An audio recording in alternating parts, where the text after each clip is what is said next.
Greetings and welcome to the Bowling Green First United Methodist Church. We hope that you enjoy what you're about to see, and you can find us on the corner of Broadway and Church Streets at 11 o'clock on Sunday mornings. Or you can find us at bgmethodist.org and on Facebook at Bowling Green First United Methodist Church.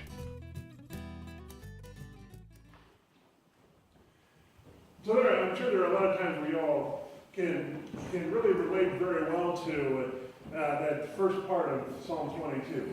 My God, why have you forsaken me? You can hear those words. You can almost hear them and hear those words again. My God, why have you forsaken me? Why are you so far from saving me? So far from my cries of so far from my cries of anguish.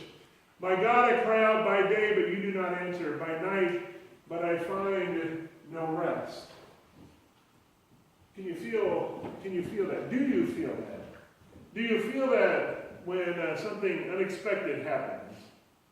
Is that what you feel when it's been not just a bad day, but maybe a bad week or a month or a year? Is this what you feel when someone you love is hurting or sick or even dying? Is this what you feel when you look at the world around you and it doesn't feel like the world you know, like the one you think it is, when there are things happening that you don't understand and can't comprehend, and you see it going in directions that make you afraid and worried and concerned? Today we celebrate All Saints Sunday. This is the Sunday, All Saints Day normally comes the day after Halloween, and we celebrate then on that Sunday afterwards, and it's the Sunday where we remember those folks that have passed from this world, that have gone before us. But sometimes it's also good that we remember something even more important on this day, something even more important that helps to give us that hope that we need, that we remember a story that has been told for many generations now, but a story that it's always important for us to remember.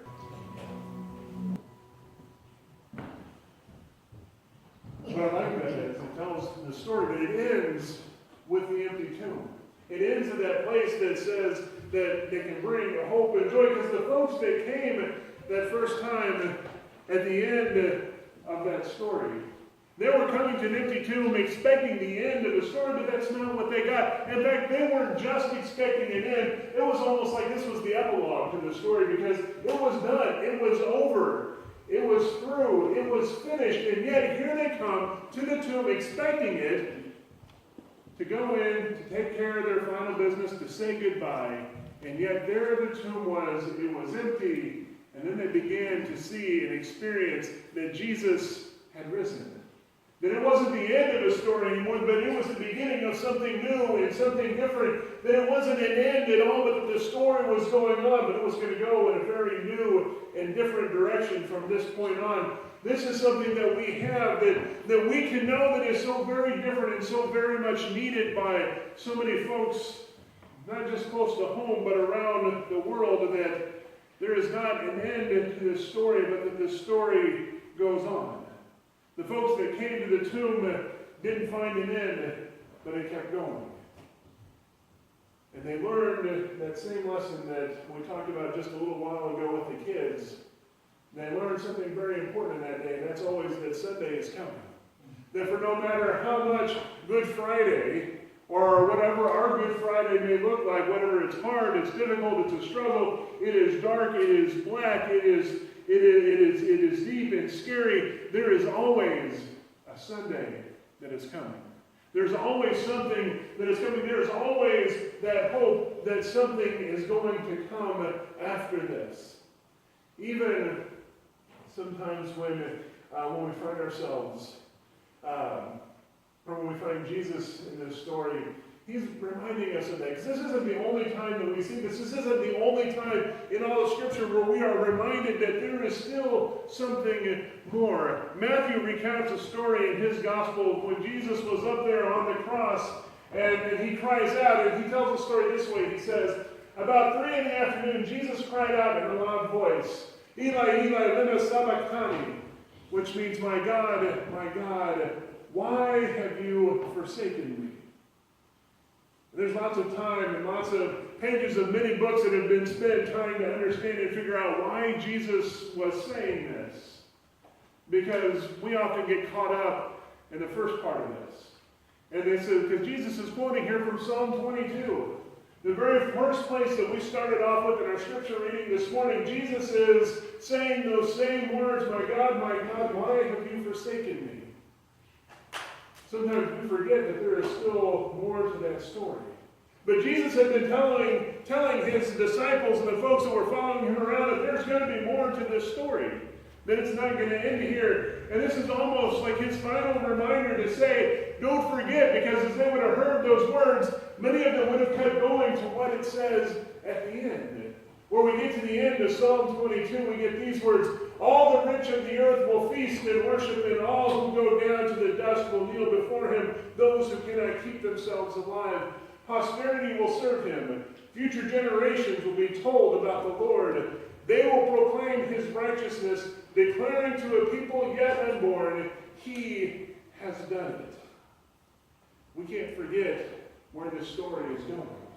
We can't forget that the end of this story is one that says it's still going to keep going on beyond this. That it doesn't just end in this one place. It's the story the psalmist was telling. It's the story that Jesus was telling that we see when we get to that empty tomb. It doesn't mean that everything's going to be easy from here on out, because that's the nature of this story. And so when Jesus comes to Easter morning and he rises from the dead, everything is different from there on out. And folks, it took them a long time before they began to really understand what that was going to mean. It took the disciples another 40 days before we get to Pentecost. 40 or 50 days before we get to Pentecost. And they begin to really finally understand what it is that has happened and has taken place. And they're still, even throughout their time, trying to figure this out. It was going to be different. And the same holds true for us. We may go through our Good Fridays, those hard times, but Sunday's coming. Sunday's coming when we're going to come out to the other side of that, but we may not know what it's going to look like. It may feel different. It's probably going to look different than what we expect or what we want. It's not going to go back to the way that it was.